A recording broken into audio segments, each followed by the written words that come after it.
Hi hello నమస్తే. ఏపీలో 3 MLC స్థానాలు ఓట్ల లెక్కింపు నిన్న ఒకటి కన్ఫర్మేషన్ అయింది. ఇంకొక 2 ఇంకా పెండింగ్ లో ఉన్నాయి. లెక్కింపు జరుగుతూ ఉన్నది. ఒక పక్క గుంటూరు అండ్ విజయవాడ ఏదైతే గ్రాడ్యుయేట్ ఏదైతే ఉన్నదో అది ఇంకా ఓట్ల లెక్కింపులో ఆలపాటి రాజాకి మెజారిటీతో ఉన్నారు. గెలుపు సాధ్యమని తెలుస్తూ ఉన్నారు.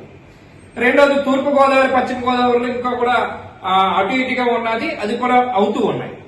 మరోపక్క ఉత్తరాంధ్ర జిల్లాలకు వస్తే తెలుగుదేశం పార్టీకి కూటమికి ఆయపట్టైనటువంటి ఉత్తరాంధ్ర జిల్లాల్లో విశాఖపట్నము, విజయనగరము, శ్రీకాకుళం ఈ 3 జిల్లాల నుంచి ఎందుకు 9 నెలలు అయింది కూటమి అధికారంలోకి వచ్చి, అధికారంలోకి వచ్చిన 9 నెలల్లోనే ఎందుకు కూటమికి ఎదురుగాలి తగిలింది, ఎందుకు కూటమిని బీటలు మారాయి, కూటమిని ఎందుకు ఓడించారు, ఇవన్నిటికీ టీచర్స్ ఎందుకు స్వయంగా పూనుకొని గాదే శ్రీనివాసనాయుడిని పీఆర్టీయూ నుంచి పోటీ చేసిన ఇండిపెండెంట్ అభ్యర్థిగా పోటీ చేసిన గాదే శ్రీనివాసనాయుడిని ఎందుకు గెలిపించవలసి వచ్చింది, ఇవన్నీ చూస్తూ ఉంటే ఉత్తరాంధ్ర జిల్లాల్లోని టీచర్కి పూర్తిగా కూటమి ఎలక్షన్ ముందు ఏదైతే వాగ్దానం పిఆర్సీ ఇస్తానని చెప్పి ఏదైతే చెప్పి ఉన్నాదో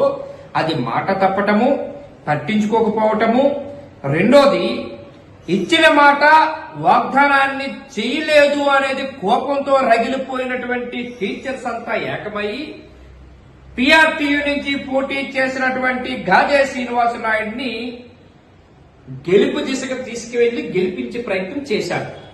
గెలిపించారు. ప్రయత్నం అనేది పక్కన పెట్టుకుంటే గెలిపించారు. సరే, ఇదంతా ఒక ఎత్తు జరిగింది. టీచర్స్ అంతా ఏకమయ్యి ముఖ్యంగా తెలుగుదేశం పార్టీ ప్రతిష్టాత్మకంగా తీసుకున్నటువంటి ఎమ్మెల్సీ స్థానం ఉన్నది అంటే ఉత్తరాంధ్ర జిల్లాని. ఇప్పటికీ బీసీలు అత్యధికంగా ఉన్నటువంటి 3 జిల్లాలలో బీసీలు వెన్నెముక అనుకున్నటువంటి తెలుగుదేశం పార్టీకి ఈరోజు రఘువర్మని పూర్తిగా తెలుగుదేశం పార్టీ కూటమి నాయకత్వము అండతోటి పోటీ చేసినటువంటి రఘువర్మని ఓడించినటువంటి ప్రయత్నం ఎందుకు చేశారు అంటే 2 ఒకటి రఘువర్మ మీద ఉన్నటువంటి వ్యతిరేకత, 2 ముందు ఉన్నటువంటి ఎమ్మెల్సీగా ఉండేటప్పుడు ఏ రోజు కూడా టీచర్ల కోసం పని చేయలేదు అని, టీచర్ల కోసం ఎప్పుడు కూడా పోరాటం చేయలేదని, టీచర్ల కోసం ఎప్పుడు కూడా ఎవరు పిలిచినా రావటం లేదు అనేది ఒక కారణం అయితే, రెండో కారణము కూటమి ఏదైతే ఉన్నదో కూటమి నాయకత్వము ప్రత్యేకంగా తీసుకొని తెలుగుదేశం పార్టీ అండతోటి పోటీ చేసినటువంటి రఘువర్మని ఈ 9 నెలలు అయ్యి 9 నెలల నుంచి పార్టీ అధికారంలోకి వచ్చిన తర్వాత ఒక్క పని కూడా చేయలేదు అని, ఒక్క వర్క్ కూడా ప్రజలకు గాని మాకు ఇస్తానన్న టీచర్స్ పీఆర్సీ ఇస్తానన్నది వాగ్దానం గాని చేయలేదని ఆ కోపంతో రగిలిపోయినటువంటి టీచర్స్ అంతా కూడా గాదే శ్రీనివాసనాయుడిని గెలిపించారనేదే పెద్ద టాప్. ఇది అందుకనే పీఆర్సీయు ఇవ్వకపోవటం ఒక ఎత్తు అయితే, రఘువర్మ మీద ఉన్న వ్యతిరేకత రెండో ఎత్తు అయితే, మూడోది టీచర్లు చెప్పింది ఇంకో వాదన ఏంటంటే 9 నెలలు వచ్చి అధికారంలోకి వచ్చిన తర్వాత కూడా మాకు అన్యాయం చేసినా ఓకే, మాకు ఏదో పర్వాలేదు, కానీ ప్రజలకు ఇస్తారన్న వాగ్దానాలు ఒక్కటి కూడా నెరవేర్చలేదు. అట్లాంటిది ఎట్లా నమ్ముతాం స్వామి, మా ఓటుతోనైనా ఒక్కసారి బుద్ధి చెప్పాలి అని ఎమ్మెల్సీ స్థానాన్ని ఏదైతే కూటమికి ఎదురుగాలి వచ్చేటట్టు చేసింది, గాలి తీసేసింది ఏదైతే టీచర్స్. అందుకోసమే ఉపాధ్యాయులంతా ఏకమయ్యి ఈయన్ని ఓడించారని చెప్పేసి అనేది టీచర్లు చెప్పినట్టు వాదన. సరే, ఏదేమైనా ఉత్తరాంధ్ర జిల్లాల నుంచి పూర్తిగా గాదే శ్రీనివాసనాయుడు గెలవటం, ఒక సాధారణ పౌరుడి నుంచి ఒక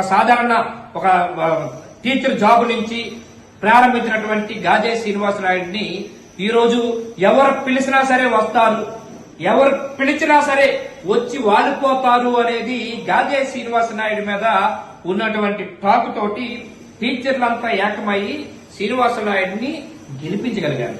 ఇది ఇది యాక్చువల్ గా ఉత్తరాంధ్ర జిల్లాలో ఎమ్మెల్సీ స్థానం పూర్తిగా కూటమి ఓడిపోవటానికి 2 కారణాలు. ఒకటి రఘువరం మీద ఉన్నటువంటి వ్యతిరేకత, 2 ప్రభుత్వం వచ్చి పనిచేయకపోవటం రెండో వ్యతిరేకత, 3 పిఆర్సీ ఇస్తానని చెప్పినటువంటి టీచర్లకు ఇస్తానని చెప్పినటువంటి కూటమి నాయకత్వము ఇవ్వకపోవటం మూడో వ్యతిరేకత.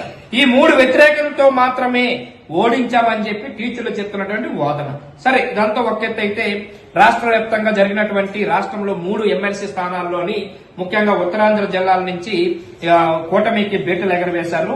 ఆ కూటమి ఎదురుదెబ్బ తగిలిందని చెప్పవచ్చు.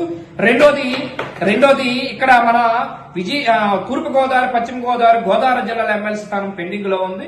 కానీ గుంటూరు, కృష్ణా ఏదైతే ఉన్నదో ఎమ్మెల్సీ గ్రాడ్యుయేట్ ఎమ్మెల్సీ స్థానం మాత్రము అది ఆలపాటి రాజా గెలుపు దిశగా ఉన్నారని తెలుస్తూ ఉన్నది.